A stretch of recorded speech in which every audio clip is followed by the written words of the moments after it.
This is Dr. Weiser, Dr. R.L. Weiser, and we're in session 2 of 4, and we're talking about the 5 influences that control our success or failure. And we talked about behavior, and then we said that something that makes us do what we do is called feelings. So we're going to talk about feelings. Every action we take is first filtered through our feelings. How we feel about something will always determine or affect what we do and how well we do it. If we feel good or positive about something, we will behave more positively toward it or about it. Our feelings will direct our influence, will directly influence our actions. Have you ever watched a child who was made to eat something that he or she didn't like? And how did they act? I've seen children who looked as though they were going to die right there on the spot. But set a favorite dessert in front of them, and what will that same child do? He or she may look as though they're going to dive right into that thing head first. What is the difference between one plate of food and the other plate of food?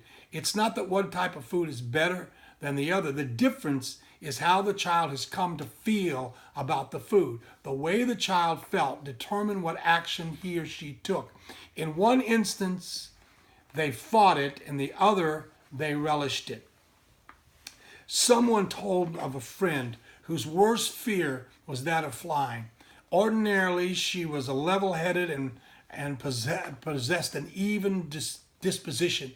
But because of her fear of being in an airplane, she would rather drive a car from her home in the Midwest to visit her family on the East Coast and lose 2 or 3 days getting there than to hop on a plane with her family to be with their family in 2 or 3 short hours. When circumstances demanded that she did fly, she lost her well-mannered, even-tempered her even temperament, her stress levels tripled, her anxiety took over, and she got sick even before the flight began. Is it the flying? No, it was her feelings about flying that caused her to act the way that she did.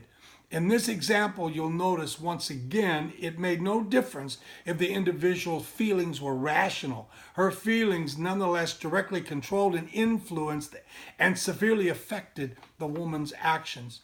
Your feelings about anything you do will affect how you do it. It doesn't have to be feelings of like or dislike, joy or fear. All of your feelings affect your actions. How you feel about your job, your mate, your family, money, your health, yourself, your success will determine how you behave in each of these areas. If your feelings are positive and productive, your actions will follow. But what causes you to have the feelings which are so much a part of you?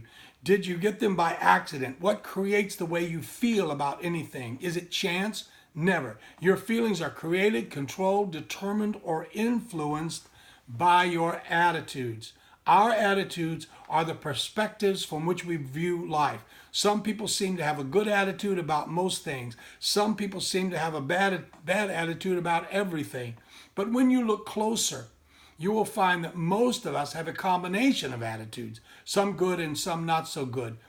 Whatever attitude we have about anything will affect how we feel about it, which in turn determines how we'll act about it, and that in turn determines whether or not we will do well.